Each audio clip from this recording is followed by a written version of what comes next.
Hello student, स्वागत है आपका इस यूट्यूब चैनल में। हम आज आपके लिए जो कल हमने अधूरी कहानी छोड़ दी थी उसको आगे बढ़ाने का काम करने वाले हैं। आज हम लेकर आए हैं आपके लिए लेक्चर नंबर 2 जो कि sexual reproduction in flowering plant का होने वाला है। तो चलिए देर नहीं करेंगे, इसको शुरू करते हैं। कल हम लोग ने बात किया था मेल गैमेट किस प्रकार से बनता है। आज हम लोग बात करने वाले हैं फीमेल गैमेट किस प्रकार से बनाया जा रहा होगा। तो किसी भी फ्लावर में हमने बोला था कि मेल पार्ट को हम लोग बोलते हैं स्टामेन और फीमेल पार्ट को बोलते हैं पिस्टिल। एक सेकेंड, फीमेल पार्ट को हम लोग बोल देंगे पिस्टिल, यानी इस पोर्शन को हम लोग बोलते हैं पिस्टिल यहाँ पे। ठीक है, इसको बोल देंगे पिस्टिल, यानी हम यहाँ पर इसको पिस्टिल बोल रहे हैं। और पिस्टिल में 3 चीज़ें होती हैं, जैसा कि हमने बताया था, स्टिग्मा, स्टाइल और ओवरी। ये तीनों चीज़ें होती हैं। स्टिग्मा जहाँ पर पॉलन ग्रेन आकर गिरता है, स्टाइल इसको नीचे लेकर जाता है ओवरी तक और ये ओवरी में पहुँचता है, ये होता है। तो अब ये अलग अलग प्रकार से पौधों में दिए हुए हैं। अगर इस ओवरी को हम गौर से देखें तो इस ओवरी को हमने इस प्रकार से ड्रॉ कर लिया, मान लेते हैं ये मान लिया जाए ओवरी है और इसके ऊपर मान लेते हैं स्टिग्मा और स्टाइल है।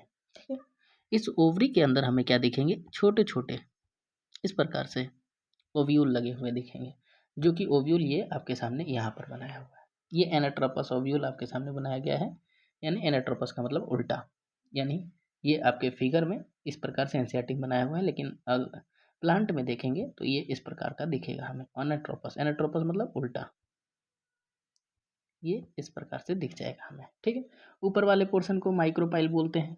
वहाँ पर जहाँ से ये अटैच होता है इसको हम लोग बोलते हैं फ्यूनिकल, यानी ये जो प्लेसेंटा से अटैच है ये वाला पोर्शन कहलाएगा फ्यूनिकल। याद रखिएगा, जहाँ से प्लासेंटा से ओव्यूल कनेक्ट होता है उसको फ्यूनिकल बोलते हैं, और जहाँ पर ओव्यूल कनेक्ट होता है उसको हाइलम बोलते हैं। ये दोनों बातें क्लियर हो गई होंगी तो बता दीजिएगा कि जो ओव्यूल कनेक्शन है उसको हाइलम बोलेंगे और जो प्लासेंटल कनेक्शन है उसको फ्यूनिकल बोलते हैं। ठीक है, उसके बाद जो पोर लाइक स्ट्रक्चर है उसको माइक्रोपाइल यानी माइक्रोपाइल पोर या पोल बोल देंगे, कोई बात नहीं। आउटर इंटेगमेंट यानी कि जो कवरिंग होगा उसको आउटर इंटेगमेंट और अंदर वाले कवरिंग को इनर इंटेगमेंट बोल देंगे। उसके बाद जो बहुत सारे सेल होंगे उसको न्यूसेलस, और अंदर में एक बड़ा सा सेल होगा जिसको हम बोलेंगे एम्ब्रायो सैक। अभी अगर ये प्लांट का पार्ट है, ओव्यूल का पार्ट है, तो ये 2n होगा। अब हम 2n क्यों लिख रहे हैं, थोड़ी देर में आपको समझ में आ जाएगा 2n क्यों लिख रहे हैं। और जस्ट माइक्रोपाइल के जस्ट उल्टे वाले भाग यानी अपोजिट वाले भाग को हम लोग बोलते हैं चैलेजा।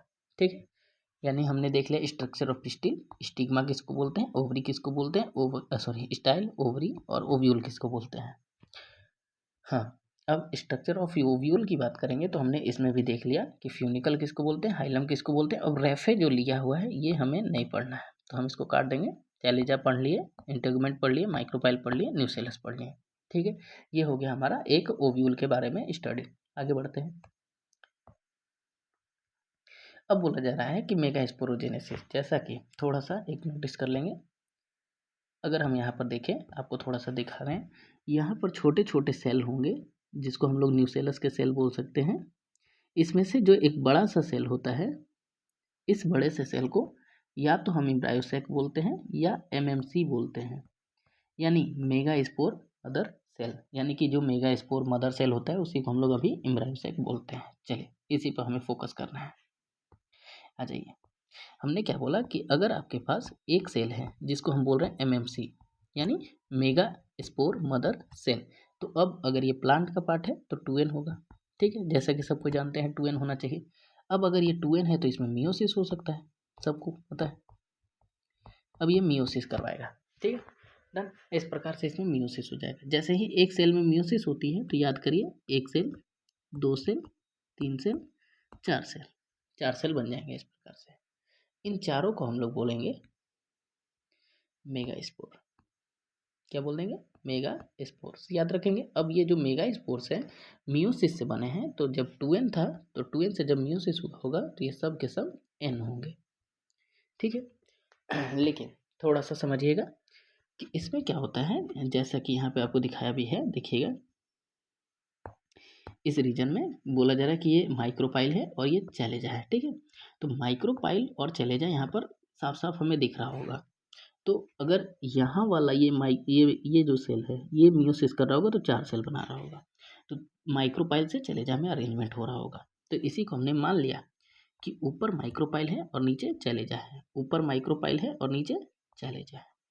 तो अब आपका एनसीईआरटी कहता है कि जो माइक्रोपाइल वाले 3 होते हैं वो 3 खत्म हो जाते हैं, यानी डीजनरेट। आप लिख भी सकते हैं कि ये तीनों के तीनों क्या हो जाएंगे, डीजनरेट, और सिर्फ एक बचेगा जो कि आगे जर्मिनेट करेगा, यानी सिर्फ एक बचा हुआ आगे जाके जर्मिनेट करेगा। ठीक है, और वो भी किससे जर्मिनेट कर सकता है, तो आपको पता होना चाहिए माइटोसिस से। तो आप गौर से देखिए, अगर इसमें एक बार माइटोसिस होती है तो ये एक सेल से 2 सेल बनाएगा। ठीक है, अभी सिर्फ और सिर्फ फ्री न्यूक्लियर डिवीजन, यानी सिर्फ और सिर्फ न्यूक्लियस डिवाइड होगा, कोई भी सेल डिवीजन नहीं हो पा रहा है, यानी साइटोप्लाज्म डिवाइड नहीं कर पा रहा है। तो एक बार माइटोसिस, दूसरी बार माइटोसिस, तो एक बार से 2 बार यानी 2 सेल, और 2 सेल से 4 सेल बन जाएंगे। और जब तीसरी बार माइटोसिस चलेगा तो इसमें 1 2 3 4 5 6 7 8, यानी टोटल 8 सेल बन जाएंगे, या सॉरी 8 न्यूक्लियस बन जाएंगे, सेल नहीं बोल पाएंगे। तो इसको हमें अब करना होगा रीअरेंज, यानी हमें इस प्रकार का स्ट्रक्चर देखना है, जिसमें अगर ऊपर माइक्रोपाइल है तो माइक्रोपाइल लिख देंगे, नीचे चले जाए तो चले जा लिख देंगे। ठीक है, इसमें बोला जा रहा है कि 3 आपके ऊपर में रहेंगे, जिसमें से 2 छोटे छोटे और एक बड़ा सा सेल आएगा। ठीक है, और 3 आपके जस्ट अपोजिट में नीचे रहेंगे इस प्रकार से, और बीच में 2 न्यूक्लियाई आएंगे। ये इसी को हम बोलते हैं फीमेल गैमेटोफाइट। क्या बोलेंगे, फीमेल गैमेटोफाइट या एम्ब्रायोसेक। अगर इसकी कोई पोलैरिटी पूछता है आपसे तो आप बता देंगे एन होगा। क्यों, क्योंकि देखिए यहाँ से एन एन एन एन सब एन आया है, और ये फंक्शनल ओमेगा स्पोर कौन बचा है, जो चालीजा की तरफ है। ठीक है, इसीलिए हम इसको बोलते हैं मोनोस्पोरिक, यानी कि एक स्पोर से आगे डेवलपमेंट हो रहा है, इसीलिए हम इसको बोल देते हैं मोनोस्पोरिक डेवलपमेंट। क्लियर हो गया होगा। यानी ये पूरा स्ट्रक्चर अगर देखें तो देखिए, काउंटिंग करते हैं आपके सामने, यहाँ पर देखिएगा अच्छे तरीके से, 1 cell 2 cell 3 cell 4 cell 5 cell 6 cell, और एक ये पूरा बड़ा सा सेल 7 सेल, यानी टोटल कितने सेल हो गए हमारे पास, 7 सेल। और न्यूक्लियस काउंट करें तो देखिएगा, 1 nucleus 2 nucleus 3 nucleus 4 nucleus 5 nucleus 6 nucleus 7 nucleus 8 nucleus, यानी टोटल हमारे पास 8 न्यूक्लियस आ रहे हैं। इसीलिए हम इसको बोलते हैं 7 सेल्ड 8 न्यूक्लिएटेड स्ट्रक्चर।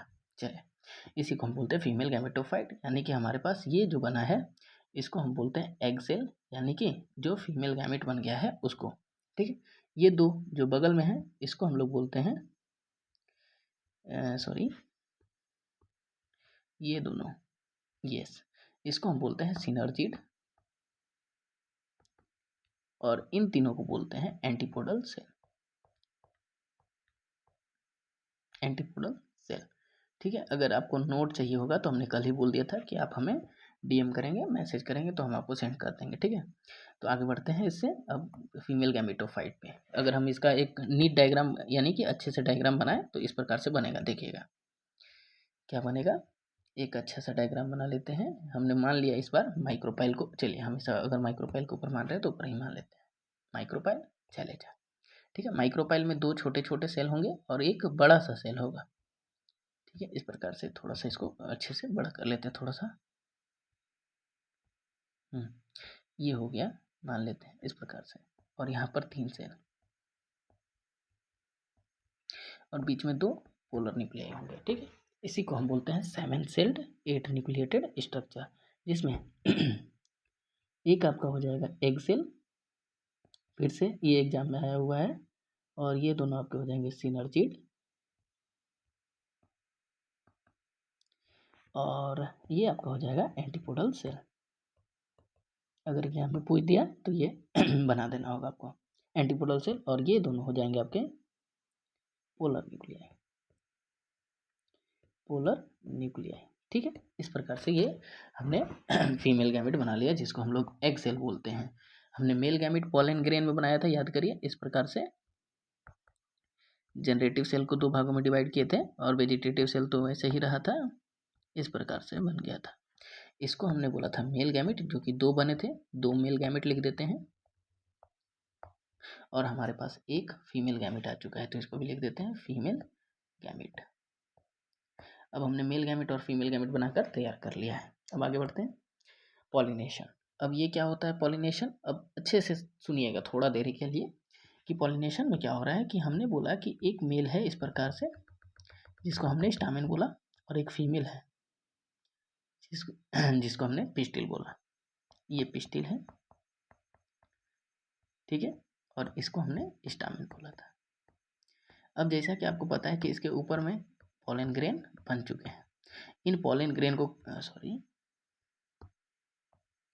इन पॉलन ग्रेन को कहाँ जाना है? स्टिग्मा पे, ठीक है। अब किसी न किसी मीडियम से जाएंगे, ये उड़ कर जाए, बह कर जाए, या किसी भी माध्यम से जाएंगे, तो उसी चीज को हम बोलते हैं पॉलिनेशन, यानी ट्रांसफर ऑफ पॉलन ग्रेन। हम बोल दे रहे हैं, लिख लीजिएगा, transfer of pollen grain from anther to stigma is called pollination. इसको लिख लीजिएगा जरूर से, इंपॉर्टेंट है, ठीक है ना, वेरी वेरी इंपॉर्टेंट हम लगा भी दे रहे हैं ताकि आप याद रखिएगा, भूलिएगा नहीं, ठीक है। सॉरी सॉरी, एक सेकेंड, ठीक है, तो सॉरी, BBI इसीलिए लगा भी दे रहे हैं, BBI। अब इसके बाद बोला जा रहा है ऑटोगैमी किसको बोलते हैं? जैसे अगर हम बात करें एक प्लांट की, इस प्रकार से मान लेते हैं इसमें फ्लावर्स हैं, ठीक है, इस प्रकार से इसमें फ्लावर्स थे, इसके पास मेल फ्लावर और फीमेल फ्लावर दोनों था।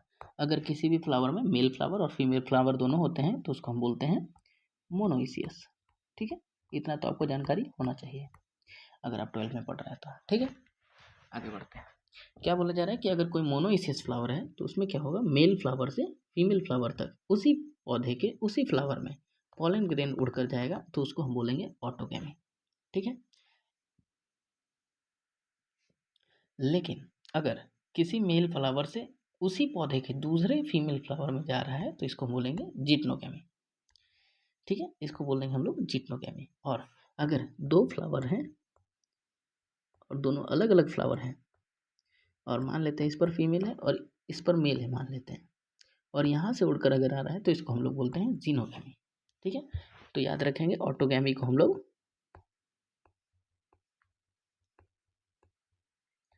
सेल्फ पॉलिनेशन भी बोलते हैं,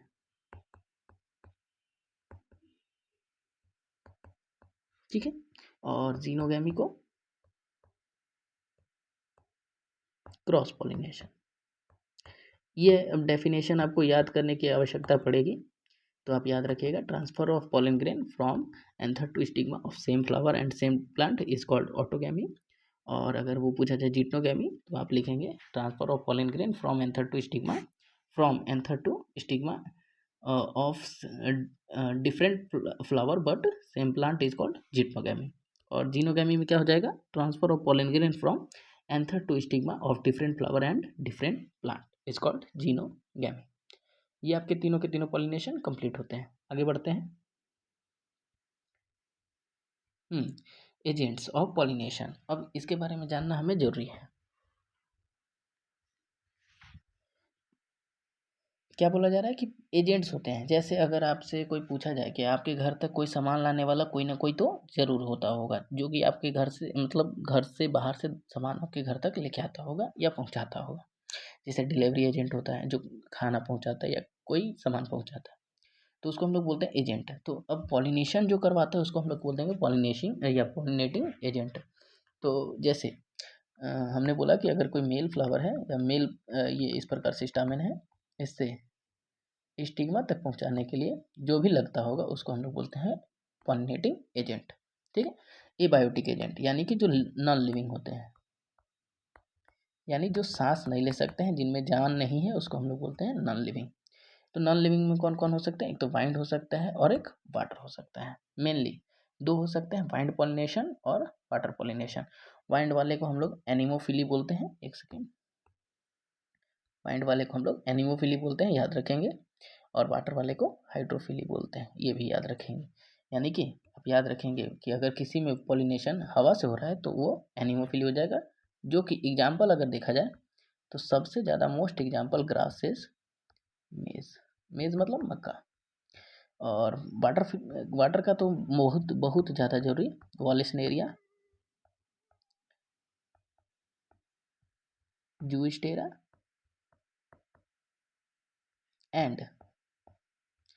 एंड वॉलिस्नेरिया और जूस्टेरा भी रख सकते हैं, ठीक है ना, ज़्यादा बर्डन नहीं, ठीक है। 2 ही एग्जाम्पल याद रखिएगा, वॉलिस्नेरिया और जूस्टेरा। अब देखिए ये थोड़ा थोड़ा हमें इनके बारे में सुनना होगा ताकि आप आगे जाकर क्लियरिफाई कर सकें।